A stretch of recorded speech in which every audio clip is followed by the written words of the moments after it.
Welcome to Gray Areas for December 31st. I had the wrong date on there. All these slides I built, I finally found a fucking mistake.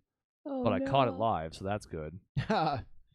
Is it 6:53? I don't think it is. Let's go back for a second. Join me on a journey, everyone. I know last week it was December 17. Yeah, so both of those were off then. Well, it might be 6:54. Who the fuck knows? It says on the title. Anyways, we'll figure it out. I had two versions of this at one point. They all had to move because of us changing the villains, and I think I didn't go back and fix everything. So what you're saying is it's Dave's fault. Kind also, of. Is Dave on his way?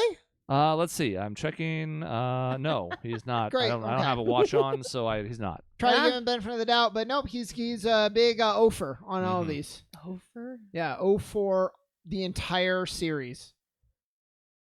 He tried, though. Basketball terms. I mean, kind of. It transcends that a little bit, but anyways, it's the last episode of the year. It is the 31st. Ignore the bottom. I'm not fixing all those live, but as you can see on the right-hand side, if you're watching on YouTube, we've been going through this journey of all the best villains and then the best video game characters. If you've missed the earlier parts, go check them out. We spent a lot of time working on this, and I think the end result's been pretty good. But we're wrapping it up today. As we close out the year, we're going through the 10 through 1 on the women's side, seeing who ends up being the top of the list. And I've been pretty happy, but Chris said I'm going to be furious at some of the developments in the top 10. Just one.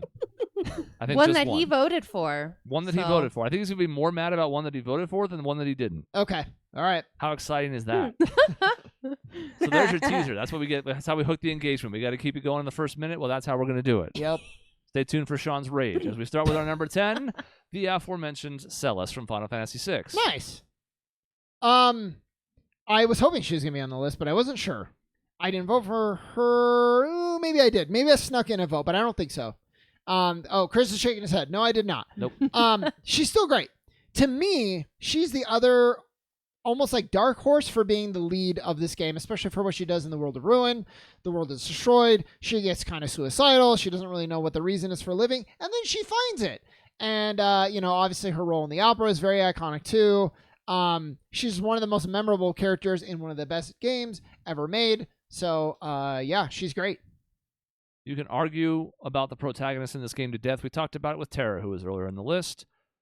If you're going to make a case for the second half, I think she's the leading candidate. Yep. It kind of has to be. She's who you start with by default in the World of Ruin, but she's also one of only 4 characters you're required to have. You're not required to have Terra, which is part of 6's charm in a way.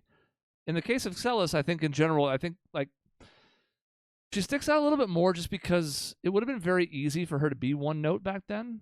But a lot like Terra, there's a lot of sneaky depth there. And in the conversations you get briefly with like General Leo and other folks, you get that revealed to you in a way that outside of like Locke, the Figaro brothers, there's plenty of characters in this cast that are not that deep. She is absolutely not the case. Yep. Yeah. Yeah, and obviously just the hook right off the bat, her being like part of the Empire and then her joining your side, like that's very cool. And then all this new stuff gets revealed about her. She really carries a lot of that game, so much of the second half for me. Not required, but like you'd be stupid if you. Why are you playing the game at that point if you're not going to have her? So yeah, it is sort of funny to me that ultimately all the Empire and eventually Kefka's plans fall apart because they underestimated both Terra and Celes. Yep.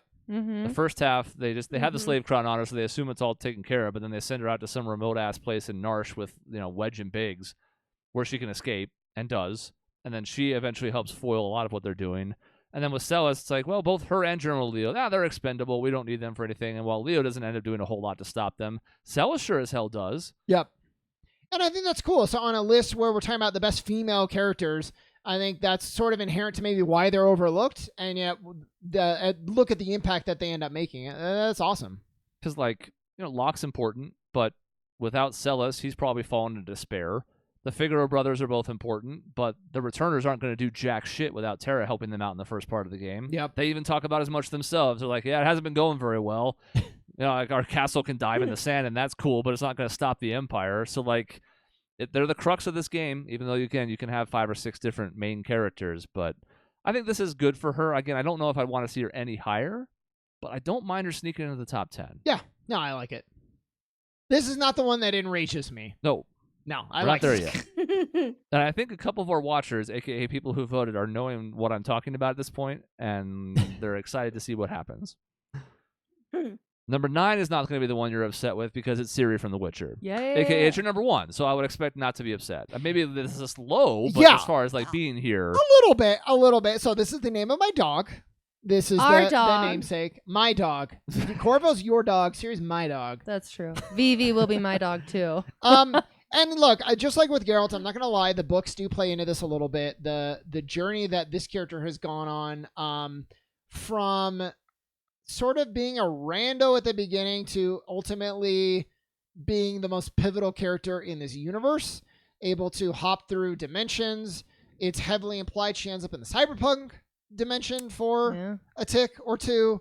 And just like her journey is the core of Witcher 3 and the decisions that she makes, if she helps the Empire or not, what she ends up choosing along with all the other like witches and things that are happening. The Wild Hunt is obviously after her because she's key to destroying our world to save their world. There's a whole lot going on.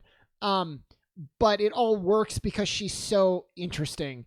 And she learns so much of why she's cool is because of Geralt and the amount of mercy that she shows or doesn't show, her sense of justice and morality.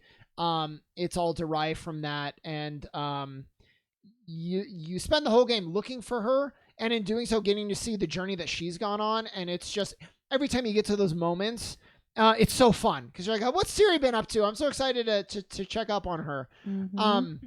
She's great. She's so interesting. There's so much. She's flawed, but she's so capable. She gives a new dynamic to like being a Witcher because she can use actual magic. She's just awesome. Yeah, she's so cool. You bet you have to have more than that because she's high on your list. I too. should probably get some coffee. Yeah, no, I really loved the growth that she goes through in 3. I mean, I know relatively limited on everything, but Sean fills me in. But like really seeing like her struggles with like choosing what she wants to do and where she wants to go with the powers that she has, and I think at the end, like she goes, it's just like I don't remember, but I remember like a big white wall or something that she goes big white into. wall. There's something like a white wall and like whatever. It's cool. No, she's a character that subverts a lot of fairy tale and writing tropes because that's how she was originally designed. The author went out to say like, here's a bunch of fairy tales and I'm going to throw in this Witcher that like kind of subverts everything. So she was designed from the ground up to be able to do that. And she is like a bandit for a while. She comes into her own with like powers, but then blocks her access to them because they overwhelm her. There's just such a history there, and it all really comes to a head in The Witcher 3, and she's great. we had 2 other candidates for daughter back in the top 15 back to back. You had a couple candidates for son on the male side. Obviously, like Atreus comes to mind with boy, but like this is the other one where it's like you form a meaningful connection because of the relationship the character has with her. But you also assume that ownership of her as a parent of your own, like holding the controller. Yes. And I think she has the potential to go up in the list, possibly. Good. Because she's probably going to be the main character of 4. Which would be cool. Whether or not she is, though, I think it's meaningful. That I like really hope that she is. I think she certainly can lead her own game, and I think that she should. So fingers crossed. And it's telling that in a group that has at least some folks who really like The Witcher, no votes for Triss. No votes for Yennefer. Yep. I'm not saying those aren't characters that are deserving of votes, but the fact that Ciri clears them by this wide of a margin tells you how high they hold her in their esteem. Yeah. Yep. I considered them both. Right. And I was like, think they were worthy of consideration. Yep. But no one even got like a stray 25th or something. And again, it's not that Trish and Yennefer are both really good characters, and there's others as well. But Ciri just went through the roof, and there's a reason for that. Yep. Number 8 is controversial much in the way that number 11 was, which was Abby. So you can probably guess who it is then. It's Aloy from Horizon. Wow, yeah, controversial because this is way too high. No, it's so. Is this the one, Chris? Because I noticed she was on my list. Oh, okay. No. So I did find a way to put her on my list. I think. You did. She deserves some. So let's go over why she deserves credit. She is a headliner of an pretty influential open world game that was very successful. She has to go through her own shit, which is interesting. And fighting dinosaurs. Like, she's very capable. She's very cool. I just think these games are a little overrated. I think they're kind of boring, and so I think she's kind of boring and just doesn't make a huge impact. I gave her recognition and acknowledgement because I like the fact that there's a female character in a blockbuster made in modern gaming, but I couldn't give her much more than that. I almost think Zero Dawn is catching too many strays now because of how bad the sequel and the VR game were. Yeah. I think Zero Dawn is actually a very good game. Now, obviously, it came out in 2017, which is a year we'll do a retrospective on eventually because there's a lot of heavy hitters that year that Horizon had no chance. But I also had her a little higher than you on my list. She's got 2 second-place votes. That is, that's Doug and Carrie, I believe. And that's doing the lion's share of the work here. That's 150 points on its own.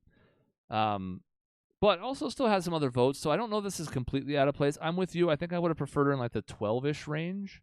And again, both you and I voted for her, so we're like, oh my god, Aloy.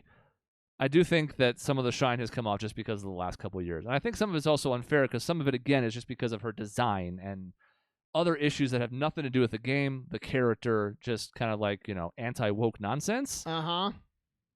But at the same time, I also don't think the Horizon series has had the impact we probably would have thought it would have back in 2017.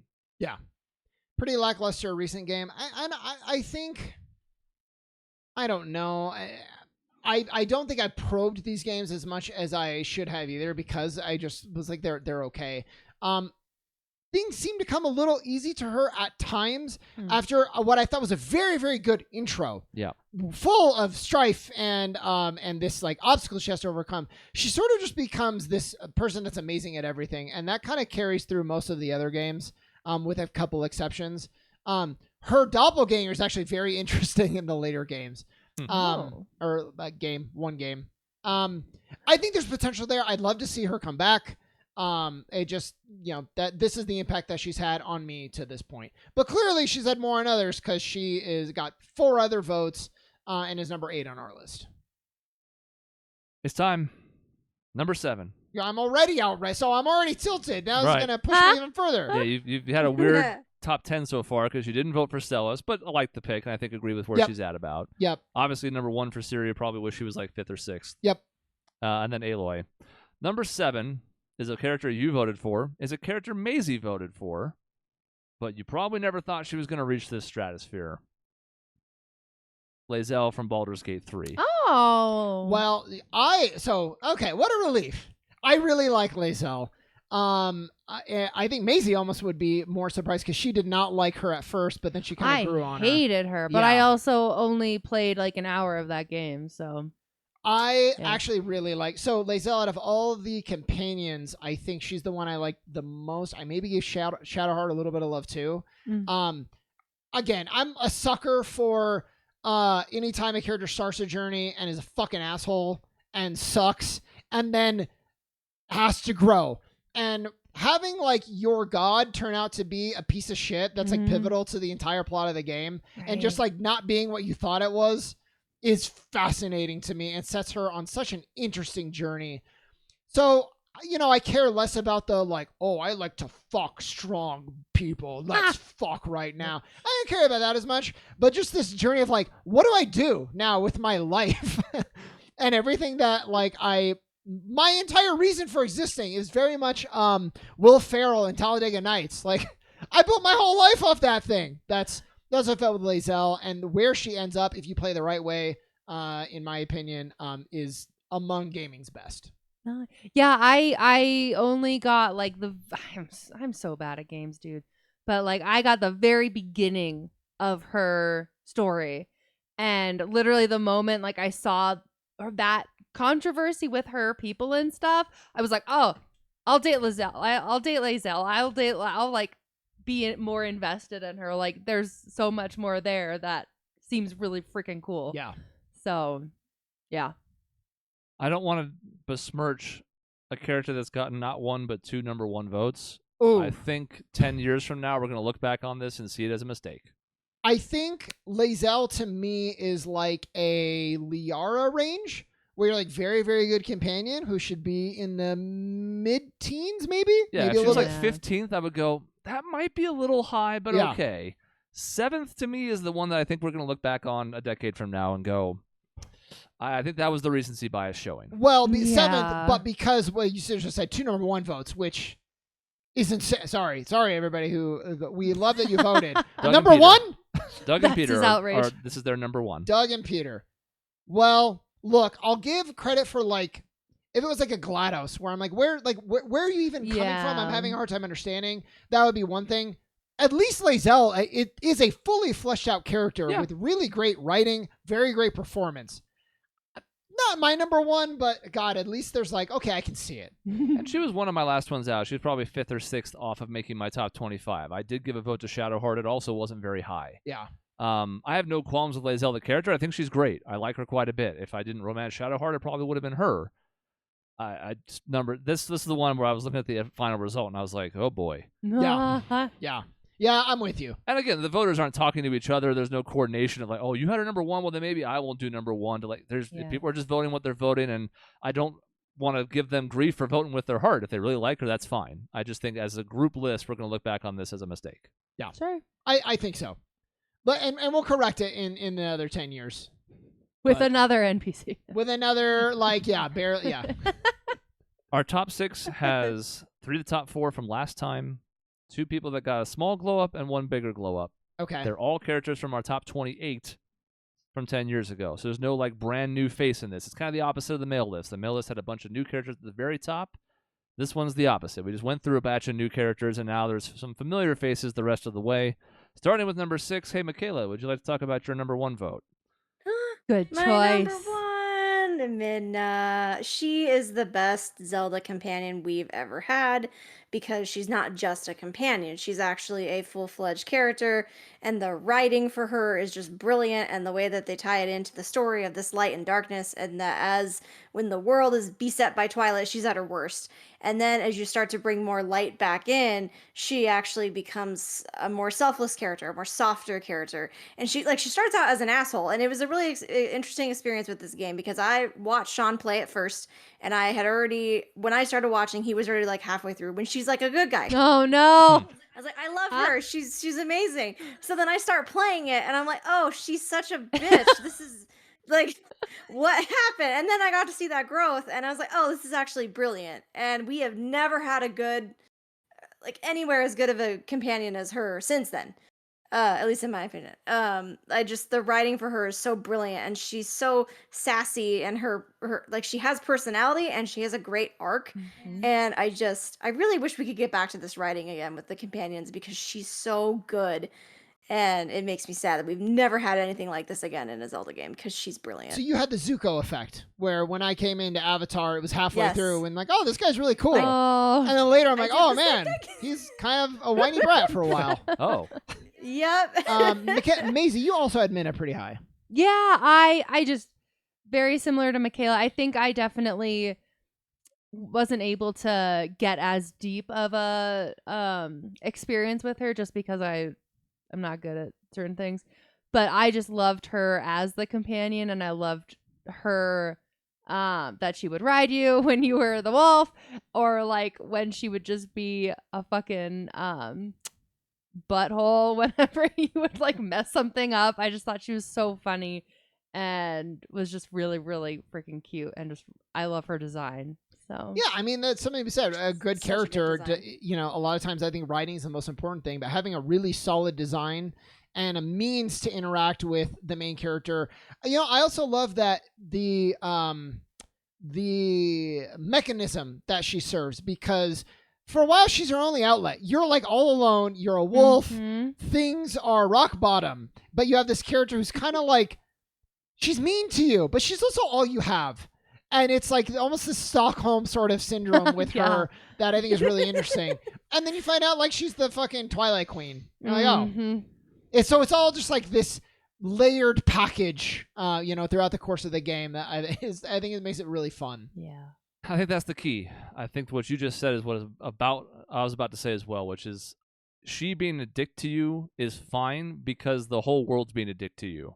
Yeah. And she's kind of like the bastion in the storm of like, okay, well, you might be an asshole, but you're my asshole. Doesn't make sense grammatically, but you know what I mean. Mm-hmm. Like, if the world's happy-go-lucky, if she comes and starts being a dick to you when you're like tossing calves to the side, I don't know if it works because you're like, what are you doing? Like, why are you being mean to me? I'm in this idyllic farm life. Yeah. Why are you out here being a jerk?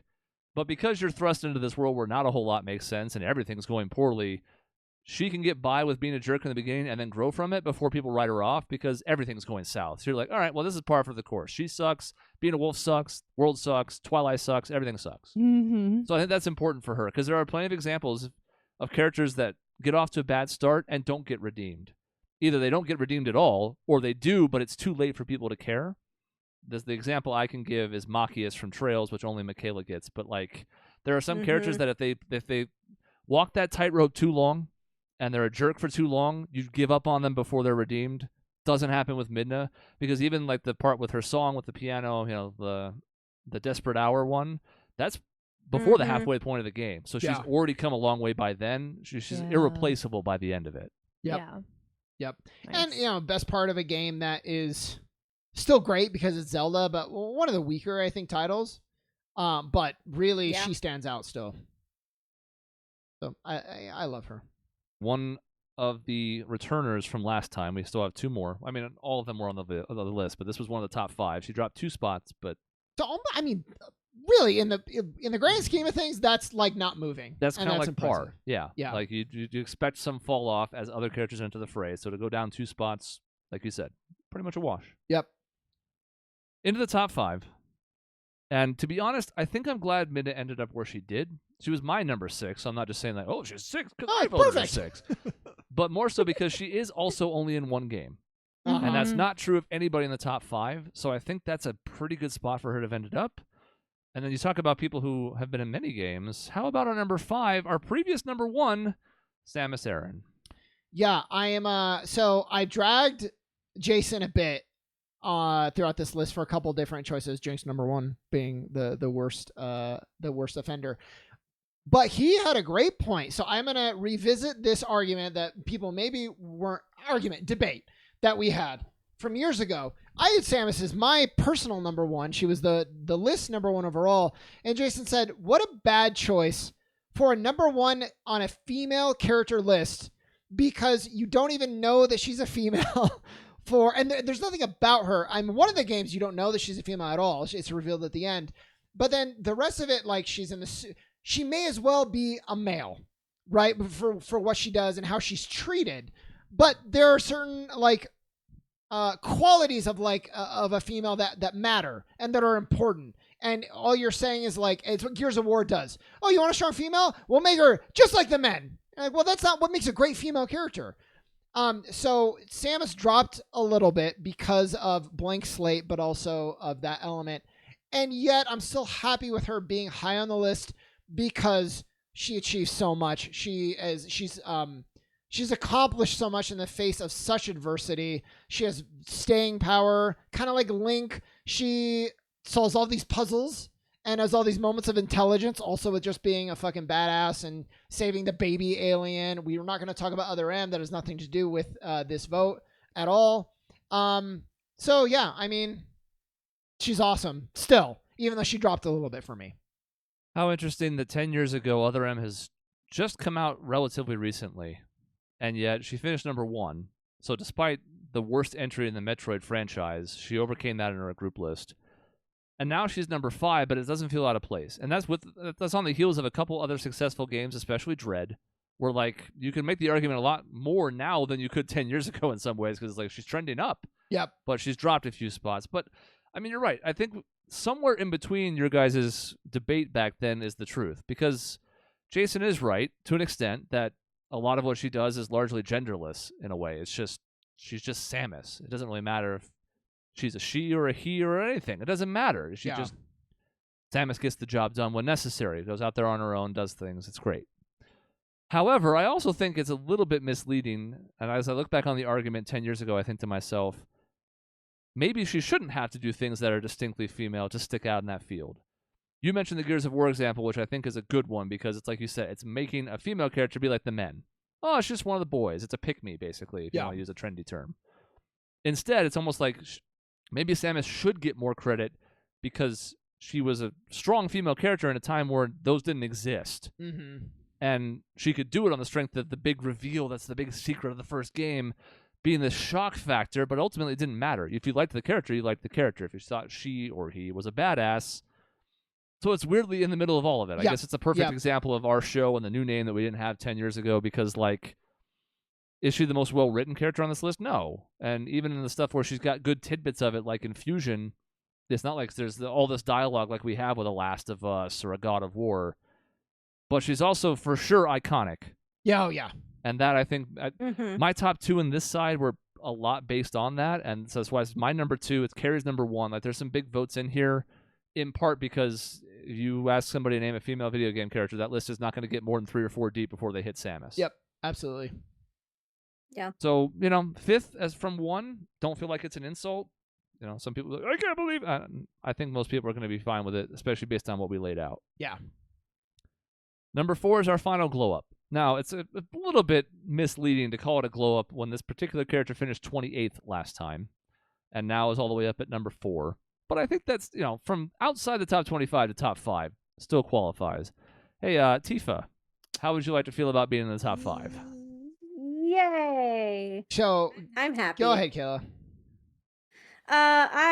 Tifa has always been one of my favorite characters in Final Fantasy VII. Even in the original 7, she was one of the only characters I liked.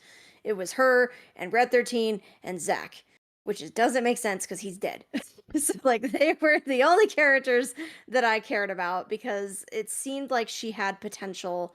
Yes, she has this sex appeal that people will inevitably talk about, but when you actually dig under the layers, there is so much more to her character going on. She is the heart of the group in a way. She is this maternal figure. She loves and supports everyone. She has a huge role in getting Cloud to figure out his memory issues in the life stream. She has such an important role and impact on him and the story in that regard. It's yes, she can kick ass. Sure, she's sexy, but what I find endearing about her is her personality and that there are all these layers. So I am pleased with this. Yeah. I think this is another example of what the remake did, because I remember last time the reason she was on the list was, yes, there are things she does well. Being able to, she's a hand-to-hand fighter in a world where people throw galaxies at you. So that's pretty impressive, right? So that's cool. Advent Children, though, was really where I saw she is really cool. She deserves way more than Zack. I'm sorry, Cloud. Well, and Zack at the time, but but now really getting to see her fleshed out in these games and what she has to go through. The shared history with Sephiroth in Nibelheim, I believe. And just how she's written in this game. Fighting for something, but being so conflicted, thinking they're doing the right thing, but then they kill a bunch of people in a terrorist attack. And she's like, what are we doing? I want to do the right thing, but this doesn't feel like it's it. I loved that addition. That was so good. Yeah. That the remake did that. I forgot, but thank you for reminding me. That was brilliant. I love that conflict exists within her. It's so good. Yeah. And then being the one who, is able to bring Cloud back. And I want a female character to exist outside of what she means to the male characters. Right. But she's the only one who's capable of solving this problem that is important for the entire plot. And I think that's worth a lot. And it feels like they're building her to be an important piece of the conclusion in the new trilogy as well. I won't go a lot into spoilers, but it seems like they have a pretty big role in mind for her in the grand scheme of things. So I think that's very great too. How interesting that the equivalent of somebody drawing a stick figure and then having huge breasts on them, to designate someone's a woman. Yeah. From 1997 has now become this emotionally deep, beloved character after all this time. Some of that did start before the remake. The remake deserves a lot of the credit. But she is the emotional core. She's the only one who has her shit together, and even when she's got self-doubt and issues going on, she's there for everybody else. Yep. That includes Barrett, because she's basically got co-custody of Marlene. That includes, like, we have a group made up of, like, a science experiment gone wrong with daddy issues, and a guy who chain smokes and can't get his airship back, and, like, a brooding vampire, and, like, a fucking disaster head case of a soldier, ex-soldier guy. Like, this group's a mess. And the one constant through it, since Eris dies, is Tifa. And yet, it's so much more than that. Again, we talked about iconic. I don't know if Tifa was iconic back in, like, 2005. She was well-known. She was well-regarded because of Final Fantasy VII. Now, not just because of the Brazilian pornography, but because of a lot of other reasons, Tifa has become sort of synonymous with women in gaming, and now it's for all the right reasons and not the wrong ones. Yeah. Except the pornography thing. Yeah. Yeah, no, all the things that you just said, and I like that they emphasize female friendships too. I think that goes a long way into fleshing her out and Aerith both. They have moments sometimes where they are talking about Cloud, but other times where they're not, and they're just like, let's go do a fun thing. Actually, let's leave everybody behind and just you and me hang out for a while. Yep. And like that's great. I love to see that. There was an interview with one of the writers who, after 7 came out, somebody told them, "Oh, I guess Tifa and Aerith weren't that good of friends, were they?" And this writer was like, "Oh shit, like that's terrible. That's something I want to fix in the remake." Cool. And boy, howdy did they! Like that friendship is so wholesome. It's everything. I love it. Because they have a couple moments in the original, but not much, and a lot of it's just around Cloud. Yeah. And like the perception of the love triangle is really because of the original. And yes, there are elements of it in the remake, but let's be honest, if you're not lying to yourself, I think Cloud's just supposed to be with Tifa. Yeah. Or Barrett. 1000%. Either way. Yeah. That's an acceptable one, too. Yeah, I mean, most people are like, well, if I don't want to pick a fight with this particular, like, twosome, then I'm just going to go to Barrett, because then at least I know there's no conflict. Everybody's like, Barrett. Yeah. Yeah, you can date Yuffie, but it's as weird as you think it would be, and the game treats it that way as well, so. Right. As it should be. And look, Yuffie's got maybe the biggest glow up of anybody in the remake. Yeah, for a few different reasons, yeah. But yes. Still. All right, into the top 3. There was a bit of a gap here. We shot up by like 30 points. There's a big gap between number 2 and number 1. There's a very small gap between number 2 and number 3, so I guess you can quibble if you want to. Number 3 is Ellie from The Last of Us. Go ahead, Macy. Yay. I was getting scared. I was like, oh shit, did I ruin it? Is she not in the top 25 at all? Well, that's what dude. Well, and I literally, I think she should have been my number 1. Yeah, I agree, but that's okay. Because off air, I was like, I think I just like Abby because she's hot. Great. And because she's cool. But like Ellie, oh my God, like over the 2 games, like, holy fucking shit, does she like grow? But yeah, like she is just this mean teenager who doesn't understand what the fuck is happening, and that she's being just like pretty much muled across the country, and then her connection with Joel that grows is so beautiful, and the fact that like she literally hates this man at one point, but then cares for him in when he's dying from sepsis pretty much, and like surviving on her own in like winter with hunters and stuff. And then just like it's just fascinating watching her grow into a monster almost, and then humility back in at the very end of 2, and yeah, well, and show your tattoo. Oh, so like you have full on. This is how you much you love the games. I have her tattoo. Sure. Yeah. Yeah, I'm a little. She's also really fucking hot. Well, there's so much depth to Ellie. So I mean, she's really funny. She's very capable. Some of the things that stand out to me is like when she's about to be killed 2 different times. One with the cleaver. And she manages to like outsmart her way of that one, and then at the end when she with that like biker gang when she's upside down being like and she like it's great. She has so many moments where she uses her intelligence. So smart. She's funny. She can play the guitar. She wants to be an astronaut. Like there's so much there, and that's without even getting into the central conflict and the relationships that she has and her identity as this person who's immune and what that means.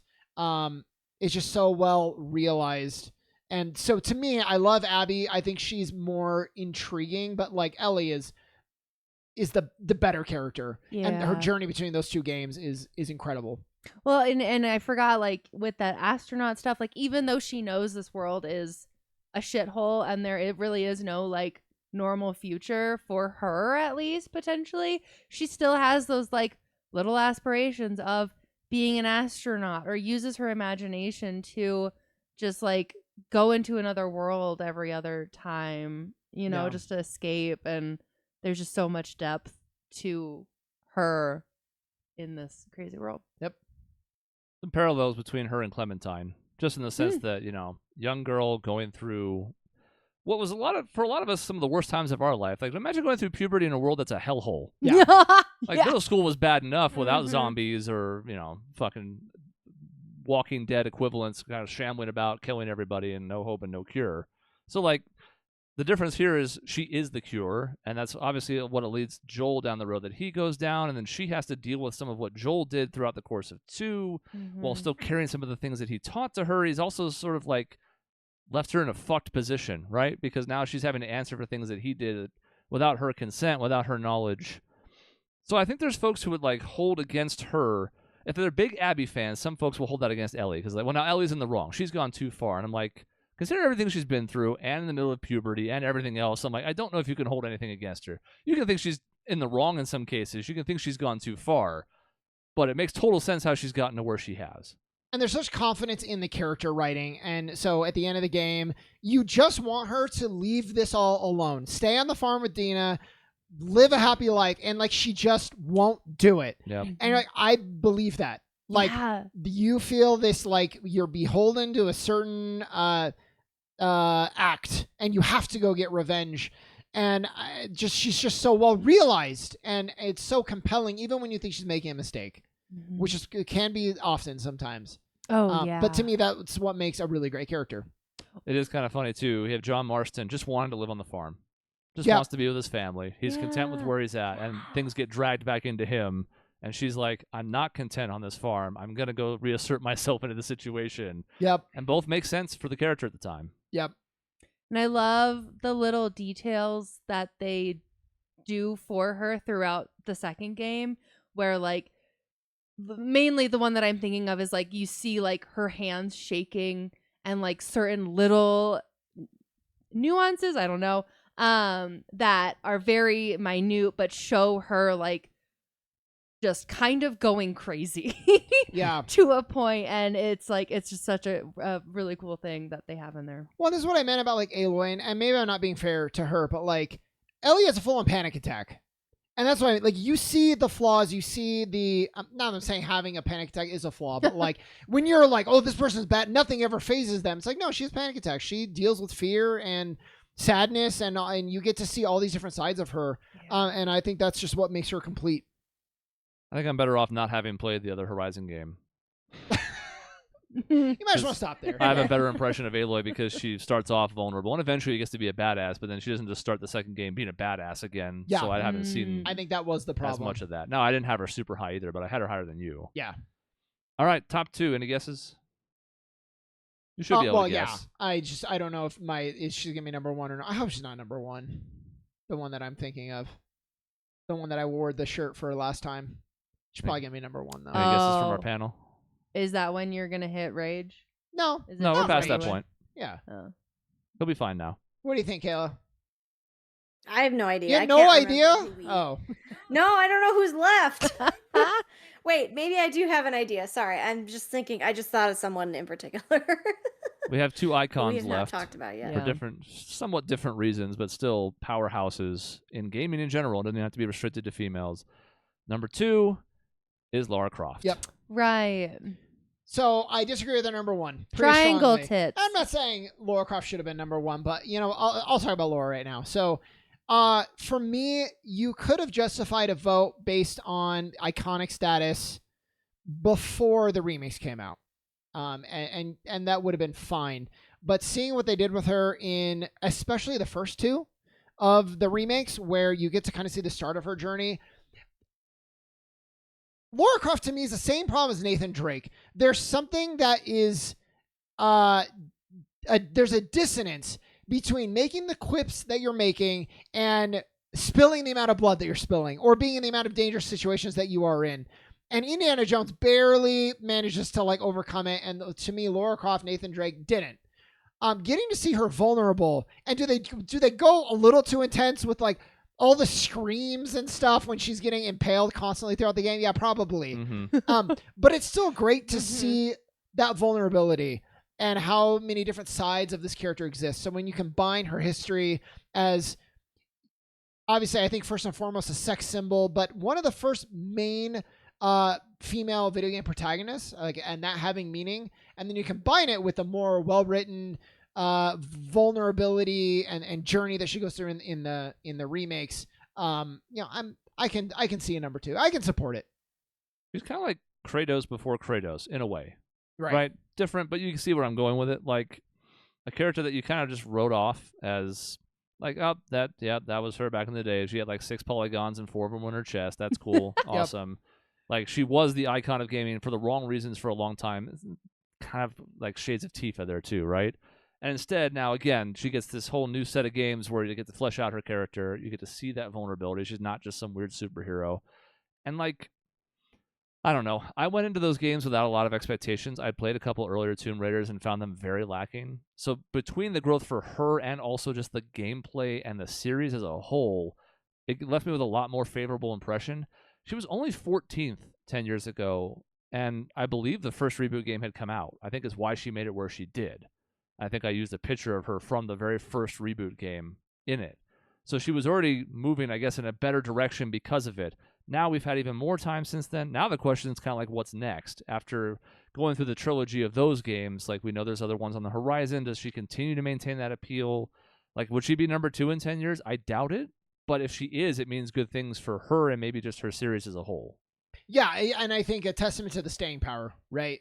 Like, the trilogy wrapped up, but she still shows up in like co-op games and animated shows, and like she's still very much present. So yeah, that's kind of why she's like one of the Mount Rushmore of female characters in gaming. And I think it's well deserved. I forgot to point it out, especially for people who don't have the visual, but like Ellie was 16th last time, so Lara Croft was 14th. Ellie was 16th on the strength of just the first game. Yeah. Second one's not out yet. So how interesting that it was that she made it there because people really just like the first Last of Us, and now she's further moved up because of the second one. Yeah. And like rightfully so. It really like completes her journey. Yeah. It's an important step. And would she have risen if that wasn't the case? Maybe, but not 3. Doubt it. Yeah. No way. Number 1 is Princess Zelda. This is a mistake, but that's okay. This is coming from the guy who voted her 5th. So I'm just putting that out there for the viewer. Anyways, go ahead, make your case. Yeah. It's so again, I guess it depends on how you're doing your list. If you're going for someone who's an icon, very recognizable, obviously, is in pretty much every Zelda game, which you would hope. She's in the title card, but and now since then she's gotten her own game. And she's been more developed as a character. You have Terra, you have Sheik, which is she was the previous number 2. She might have been the previous number 1, actually, because people split the vote when they shouldn't have. They voted for Terra. They voted for Sheik. That's all Zelda, people. This is all the same person. That did happen here, by the way. There was one 24th place vote for Tetra. Okay. In addition to all the stuff for Zelda. I did not add it, because the person who voted for her 24th also voted for Zelda. So I can't add those. And you know what? She's number 1 anyway, so like it worked out. There was no reason. But yeah, there was one person who voted for Tetra, and it's like, well, that it's a specific version of Zelda, but it's also just Zelda, even in that game. And I think Zelda and Link both get to benefit from that aspect, but also, you know, the game story kind of says like they're going to keep being reborn. So I'm not going to quibble with that. I'm fine with it. And it benefits the character because she gets to be this snarky pirate lady, and she gets to be this sort of wise beyond her year childhood friend who ends up suffering through all of time, and then another character who makes the ultimate sacrifice and suffers through all of time again. So she sacrificed a lot She's great. I think her version, her being Sheik, is my favorite version of Zelda. Just someone who's like, yeah, I'm gonna go undercover and fight the fight that because everyone else is gone. Mm-hmm. And I love that. So yeah, I mean, she's a good character. Number one female character, I don't think so. Although I am glad that she got to headline a game, even if I think the game is only like middling, a little bit better than middling. I don't think it's great, but I think it's good, and I'm glad she finally got to headline. I definitely want her to headline more games. But yeah, I like the writing for her, even though she kind of ends up she keeps end up being a damsel in a lot of games. Like Breath of the Wild did so much to help flesh her out and give her these doubts and fears when she like didn't have a lot of development before in certain games. So I thought like that went a long way to really showing this other side of her and how she kind of grows into that role and grows into her wisdom. So I like what they've been doing more with her, but yes, headline more games, please. Well, and let We me be need that. clear, her headlining in her game, my main issue was it was too much, still too much in the shadow of Link. Actually, I would have liked correct. more I totally uniqueness, agree. like get away from that Yes. even more. Yep, I agree. I agree that she needed to have mechanics truly built around her for that game to really, really shine. It was good as is, but yeah, it's still too much in the shadow of Link. Step in the right And direction, I really liked it. but But the right we would direction, like more. yeah. Yeah. Like What's nice is we'll Yes, probably I have a would like chance to more. get into Echoes of Wisdom because I'm sure it's on me and Sean's top 10s, although Uh-huh. his probably just barely makes it in if I had to guess. Yep. And mine's a couple spots higher than him if I was guessing. But I think you're right to an extent. I actually intentionally played that game without using the link as much as humanly possible, Yep. just so that it felt distinct. Me to too. Me too. Yep. I was like, all right, I'm just gonna keep. Even Same if that just thing. meant summoning Keith constantly, I'm like, that's fine. That's my new thing. I don't Yep. need him. He can do his own thing. Mhm. As far as Zelda goes, I mean, it's interesting because a lot of games in the series with her in varying roles, usually as a damsel. I was so disappointed that Tears of the Kingdom didn't do more with her. It's one of my biggest Yeah. gripes with that game and why I would never even touch it when it comes to a best games ever list. If I'm being very honest, I'm a little bitter. I have bitterness. A lot of time, I punished Final Fantasy VII 10 years ago more than I should have. Like, I'm allowed to have some spite. As far as Zelda goes, I mean, she's come a long way in the last 20 years in particular, which sounds crazy, but I mean, she does technically go back 40 almost at this point. And starting with Tetra, that's one where, just like with Link, we get to see a lot more personality. She gets outshined by Midna and Twilight Princess, but she still has her own developments there that are pretty interesting. Yep. And then I think it's the double head of Mhm. Skyward Sword and Breath of the Wild, where she really gets to come into her own. I both enjoyed and was underwhelmed by Echoes of Wisdom, and I think taking it to that kind of Link's Awakening style and getting us a game that dropped sort of out of nowhere. Like, there were no leaks about that, and we had that game, 2 months after the E3 showcase? I understand why they went the direction they did. I'd love to see her get her own full-fledged, 3D, Yeah. 8-year development title. I don't know if that's going to Mhm. happen, but I hope it does. If it does, it would probably cement her in the spot on this list. If it doesn't, it'll be interesting to see what happens 10 years from now. Yeah. And that's sort of my beef, is like, she should be high up on the list. Yes, I had her high up on the list. She should be number one. I don't think so as of right now. We're talking about, and again, gaming. Best female in gaming is someone who has just barely had their own title, actually. Like Lara Croft and Samus and all them, they're like, we led our own games. Like, we're fully fleshed out. You're going to give it to her? The damsel in distress half the time? What the hell? Mm-hmm. They're very their union is furious. Their union.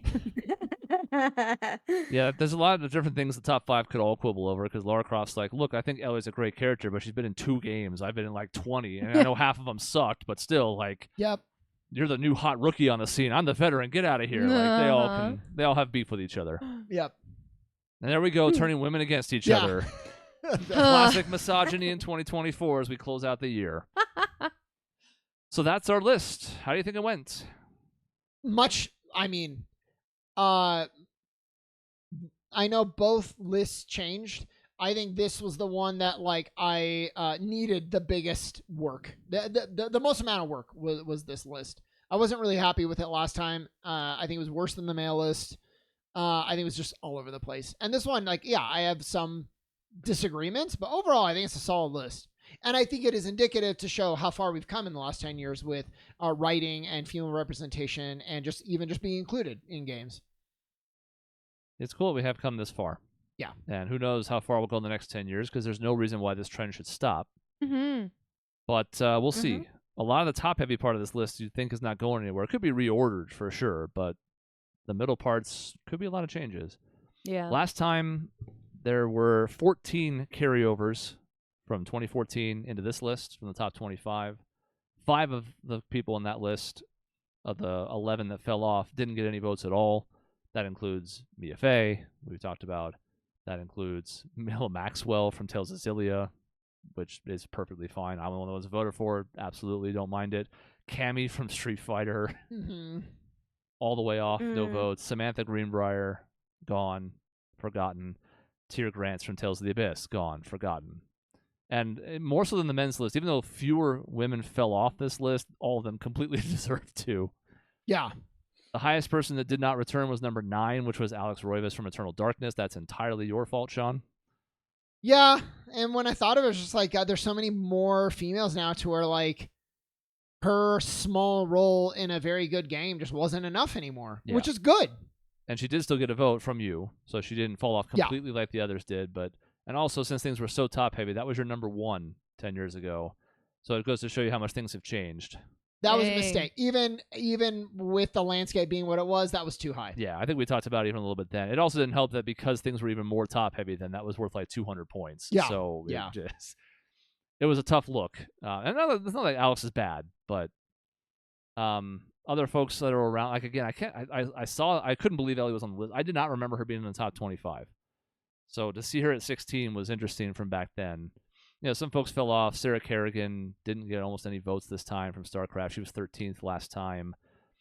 Garnett was 15th. She fell out, but was just outside. Yeah.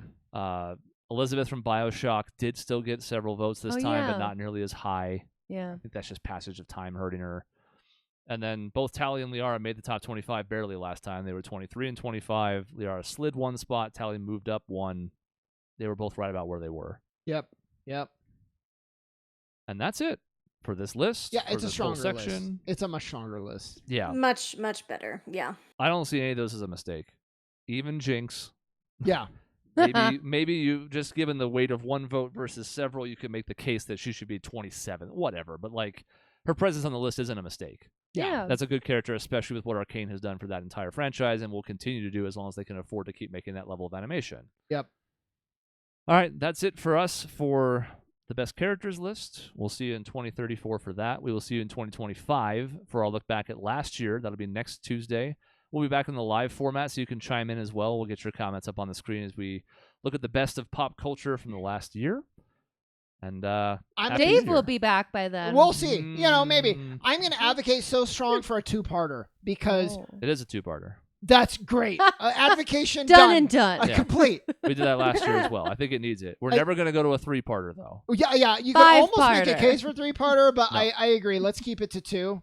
But man, so much to talk. I am so excited. It's my favorite show of the year. I am very well prepared. There's a lot to talk about. 2025, a good year, actually.